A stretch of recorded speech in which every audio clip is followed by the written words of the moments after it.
Hello दोस्तों, नमस्कार। मैं अंकित पाल, आप सभी का स्वागत है अंकित एकेडमी 2.0 में। दोस्तों आज हम बात करने वाले हैं सीटेट एग्ज़ाम को कैसे क्रैक करें, क्या क्या इसकी स्ट्रेटजी होती है, कौन सी बुक्स पढ़नी है, हमें क्या क्या चीज़ें करनी है। बहुत सारी ऐसी चीज़ें हैं जो आप सभी को इसके बारे में नहीं पता होता।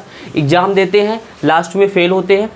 मोस्टली बच्चे हैं हर साल जो है बहुत सारी जो है वहाँ पे उनका अटेम्प्ट छूट जाता है। कुछ ऐसे होते हैं जो एग्ज़ाम तो देते हैं लेकिन वहाँ पे फेल हो जाते हैं। तो बहुत सारी चीज़ें उन्हें नहीं पता होता है, जो सटीक स्ट्रेटजी को फॉलो नहीं करते हैं, जिसके नाते वहाँ पे वो फेल होते हैं। पास होने वाले जो स्टूडेंट्स होते हैं वो बहुत कम होते हैं, उनकी जो संख्या होती है बहुत कम होती है, और वो अपने एक स्ट्रेटजी से चलते हैं और स्ट्रेटजी को फॉलो करते हैं, फिर जाके उन्हें सफल होते हैं और सक्सेस होते हैं। और आज हम बताते हैं आप सभी को सारे टिप्स, कैसे आपको एग्ज़ाम को क्रैक करना है, क्या क्या चीज़ें करनी तैयार, किस पेपर को कैसे तैयार करना है, कितने उसका सिलेबस क्या है, और सारी कंप्लीट इन्फॉर्मेशन मैं आप सभी को बताने वाला हूँ। जो चीज़ें आपको करनी है, कौन सी चीज़ें वहाँ पे अवॉइड करनी है, कौन सी चीज़ें नहीं करनी है, वो सारी चीज़ें मैं आप सभी को बताऊँगा इस वीडियो में। वीडियो के लास्ट तक बने रहिएगा, और चैनल पे नए हैं तो चैनल को सब्सक्राइब करके बेल आइकन जरूर दबाइएगा। आप सभी के लिए ऐसी वीडियो, हेल्पफुल वीडियो मिलती रहेंगी, ताकि आप सभी को जो है आने वाले टाइम में कोई प्रॉब्लम ना हो। इसके साथ साथ में वीडियो को लाइक करें और इस वीडियो को अपने फ्रेंडों तक शेयर करना। दोस्तों यहाँ पे देखते हैं how to crack the CTET 2024। इसमें सबसे पहले हमें देखना है यहाँ पे जो हर साल एग्जाम तो ये होता है, हर एक 6 महीने पे एग्जाम इसका होता है। लेकिन फर्स्ट इसमें क्या होता है कि जो फर्स्ट पेपर या सेकंड, 2 पेपर इसमें होते हैं, फर्स्ट एंड सेकंड। एक 1 to 5 होता है, एक 6 to 8 होता है। इसमें होता क्या है, पेपर जो फर्स्ट होता है इसमें मोस्टली हर साल जो रिजल्ट, अभी पिछली बार का जो रिजल्ट आया है उसमें जो है वो 10% ओनली पास हुए हैं पेपर फर्स्ट में स्टूडेंट, ओनली 10%। और पेपर सेकंड में ओनली वो 7%, यानी यहाँ पे 7% सिर्फ बच्चे ही पास हुए हैं, बाकी फेल हो गए हैं। मतलब इसका यहाँ पे हमें इसके रिजल्ट से ही हमें समझ जाना है कि इसका जो है रिजल्ट कैसा आ रहा है और ऐसा क्यों इतना कम आ रहा है। क्योंकि वहाँ पे बच्चों को द्वारा बहुत सारी गलतियाँ की जाती हैं, और जो बच्चे गलतियों को अगर जो नहीं सुधारता है, जो उसे इम्प्रूव नहीं करता है, फिर अक्सर वहाँ पे उसका सारी चीज़ें जो है अच्छी नहीं होने वाली हैं आने वाले समय में, अगर उन सभी चीज़ों को इम्प्रूव नहीं करते हैं। तो देखिएगा, सबसे पहले यहाँ पे हम एग्जाम पैटर्न की बात कर लेते हैं। इसका एग्जाम पैटर्न है क्या, सारी चीज़ें दोस्तों स्टेप बाय स्टेप समझते जाइएगा। आप यहाँ पे सब एक बार समझ गए तो आपको कोई दूसरी वीडियो देखने की ज़रूरत नहीं पड़ेगी, और एग्जाम को बहुत अच्छे से आप क्रैक करोगे, एक अच्छा मार्क्स आपका स्कोर करोगे आने वाले समय में, आपका दिसंबर 2024 में। देखिएगा यहाँ पे पहला एग्जाम पैटर्न क्या है। टोटल इसका मार्क्स कितना होता है, 150 नंबर का ये एग्जाम होता है, और 150 नंबर में इसका ड्यूरेशन जो होता है वो भी 150 ही मिनट होता है। 150 मिनट का यहाँ पे 150 क्वेश्चन और 150 मिनट में ही जो है आपको यहाँ पे करना होता है। उसके साथ साथ में एग्जाम का जो मोड होता है ये OMR होता है, ऑफलाइन होता है। कोरोना के टाइम में एक बार ऑनलाइन हुआ था, लेकिन अभी जो है यहाँ पे OMR पे होता है, ऑफलाइन होता है। वहाँ पे पेन से जो है उन्हें सर्कल करना होता है, गोला करना होता है। इसके बाद फिर इसमें निगेटिव मार्किंग जो होती है, वो निगेटिव मार्किंग बिल्कुल नहीं होती है। यहाँ पे आप लोग कान से निकाल दीजिएगा ध्यान अपने दिमाग से कि यहाँ पे निगेटिव मार्किंग होती है, तो निगेटिव मार्किंग बिल्कुल नहीं होती है। आगे देखिएगा यहाँ पे सिलेबस से बिल्कुल आपको जो आपका सिलेबस है उसी सिलेबस को ही फॉलो करने, उसी सिलेबस को ही कंप्लीट तैयार करने। सिलेबस से बाहर कुछ भी नहीं आता है और आपके सिलेबस से ही आता है, तो सिलेबस को आपको वहाँ पे कंप्लीट उससे भटकना नहीं, बिल्कुल उसी को फॉलो करने हैं। अब इसके बाद हम बताने जा रहे हैं आपको एक जो मोस्ट इंपॉर्टेंट चीज़ें हैं। मोस्ट इंपॉर्टेंट चीज़ें दोस्तों ये चीज़ें हैं कि जिन्हें अवॉइड करनी है, जिसको हमें नहीं करनी है, और जो मोस्टली बच्चे वो करते हैं। तो मोस्टली बच्चे क्या करते हैं, तो उस चीज़ को हमें क्या है वहाँ पे नहीं करनी है। तो इस चीज़ को आप ध्यान दीजिएगा। यहाँ पे देखिए सबसे पहला पॉइंट हमारा यहाँ पे है रोट लर्निंग। आपको बिल्कुल रोट लर्निंग नहीं करनी है सीटेट एग्जाम में। अगर आप रोट लर्निंग का मतलब होता है कि रट्टा मारना, अगर आप रट्टा मारते हो, रट्टा मार के कोई भी चीज़ें पढ़ के जाते हो, तो बिल्कुल आपका वहाँ पे अच्छा नहीं होगा। आप क्वेश्चन का आंसर नहीं कर पाओगे एग्जाम हॉल में, क्योंकि वहाँ पे जो बच्चे रट्टा मार के जाते हो वो सारी चीज़ें वहीं तक रह जाती हैं। जब उन्हें क्वेश्चन आंसर राइट करना होता है तो वहाँ पे उसका आंसर देना होता है, तो उस समय वहाँ पे वो चीज़ें काम नहीं आती। बिल्कुल आपको रट्टा नहीं मारना, आपको बिल्कुल समझना है, ठीक है। तो आपको समझ करके एक तो अच्छे से चीज़ों को आप कंसीडर करिए, समझिए, फिर जा करके आप उसका वहाँ पे आपका टॉपिक तैयार होगा, आपका पेपर तैयार होगा। अब दूसरा चीज़ यहाँ पे है not giving the enough time to the practice.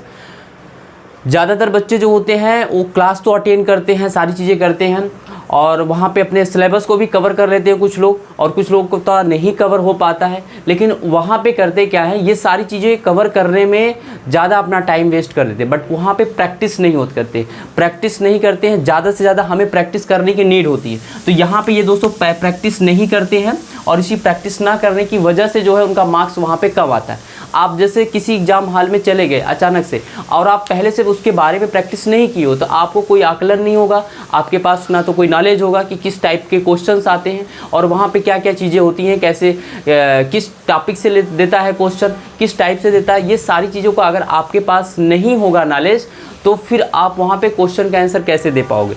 तो दोस्तों यही होता है मिस्टेक। मोस्टली बच्चे जो होते हैं ज़्यादा से ज़्यादा टाइम वो सीटेट जो क्वेश्चन पेपर होता है उसके प्रैक्टिस के लिए जो है ज़्यादा से ज़्यादा टाइम नहीं दे पाते हैं, ज़्यादा टेस्ट नहीं देते हैं। इसी के नाते जो है उनका वहाँ पे वो फेल होते हैं, और एग्ज़ाम हॉल में जाके बैठते हैं तो फिर वहाँ पे उनका मार्क्स बहुत कम आता है, और उससे जाते हैं वहाँ पे फेल भी हो जाते हैं मोस्टली।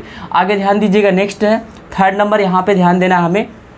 तो दोस्तों प्रैक्टिस आपको ज़्यादा से ज़्यादा करना है, जितना ज़्यादा हो सके प्रैक्टिस आप प्रैक्टिस करिए, वहाँ पे टेस्ट दीजिए, जिससे आपका वहाँ पे असेसमेंट हो कि आपका कितना मार्क्स आ रहा है, कितना चीज़ें आपके अंदर इंप्रूविंग हुई है, कितना आपके पास नॉलेज आपने गेन किया है। इस चीज़ को आपको ध्यान देनी है। आगे नेक्स्ट है 3rd नंबर है, इसमें है न्यू पैटर्न, है ना, एक न्यू पैटर्न होता है, यहाँ पे सीटेट में ऐड हो गया न्यू पैटर्न।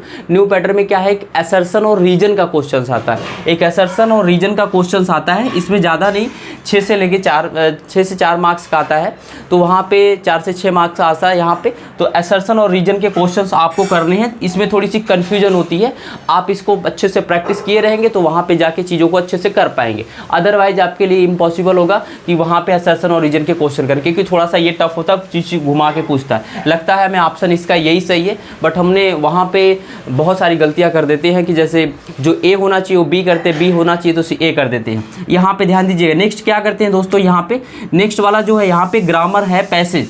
देखिए ग्रामर पैसेज क्या होता है, ग्रामर पैसेज जो होता है वहाँ पे 2 से 3 क्वेश्चन आते हैं यहाँ पे ग्रामर के। पैसेज करना होता है जो बहुत आसान होता है, बट पैसेज को करने में थोड़ा टाइम ज़्यादा लगता है, और उसमें क्वेश्चन को पहले हमें पैराग्राफ रीड करना पड़ता है, फिर उनके क्वेश्चन का आंसर देना पड़ता है, तो इसमें थोड़ा टाइम ज़्यादा लगता है। मोस्टली बच्चे कभी कभी कर भी नहीं पाते।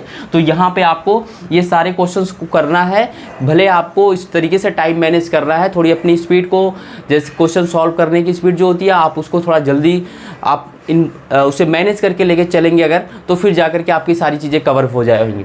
तो यहाँ पे आपका ये पैसेज को 2 से 3 क्वेश्चंस आते हैं। आगे नेक्स्ट दोस्तों, सिलेबस से भटकना नहीं, बिल्कुल प्रीवियस ईयर क्वेश्चन को डेली करनी है, मतलब अपने सिलेबस से बिल्कुल भटकना नहीं है। कहीं से कोई टॉपिक मिल गया, कोई और चीज़ मिल गई, और क्लासेज मिल गई, अलग अलग यूट्यूब क्लासेज, बुक्स, आप हर चीज़ों को मत पढ़ो, एक ही चीज़ों को लो और आप उसी को 10 बार पढ़ो, उसी को फॉलो करो। और आपका जो सिलेबस है, सिलेबस से बाहर कुछ भी नहीं पढ़ना, बस ओनली आपको सिलेबस ही पढ़ना, यानी प्रीवियस ईयर क्वेश्चन को आपको जरूर सॉल्व करके जाना। ये सबसे ज़्यादा मोस्ट इंपॉर्टेंट होता है प्रीवियस ईयर क्वेश्चन दोस्तों।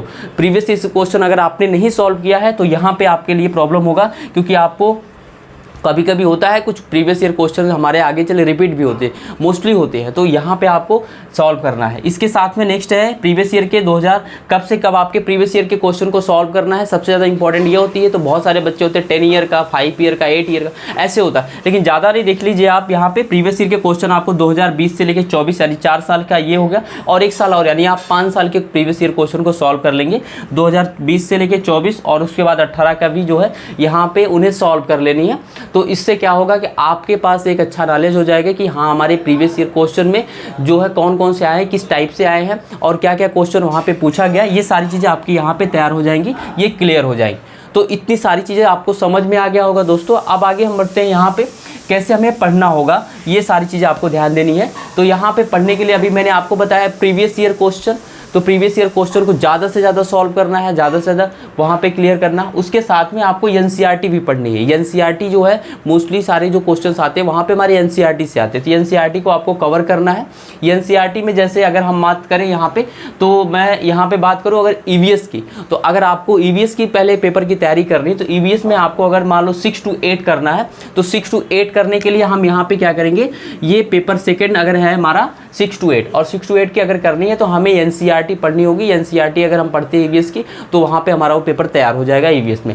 और अगर हमें जो है से अगर वहाँ पे ईवीएस को अगर हमें 1 to 5 पढ़ना है, जैसे 1 to 5 हमें पेपर देना है, तो वहाँ पे हमें 3 to 5 की एनसीईआरटी आपको पढ़नी पड़ेगी। अगर 1 to 5 पेपर दे रहे हैं ईवीएस के, तो वहाँ पे आपको 3 to 5 की बुक्स को, एनसीईआरटी को, बुक को आपको पढ़ना पड़ेगा। इसको आप पढ़ सकते हैं, इससे आपका तैयार हो जाएगा, यानी 1 to 5 और 6 to 8 ईवीएस आपकी तैयार पूरी ये बुक पढ़ लेने से। ठीक है, आपको ज़्यादा कुछ पढ़ना नहीं, ये सारी बुक आप ले लीजिए, मार्केट में अवेलेबल है, आप कहीं से ले करके इसको तैयार कर लीजिए।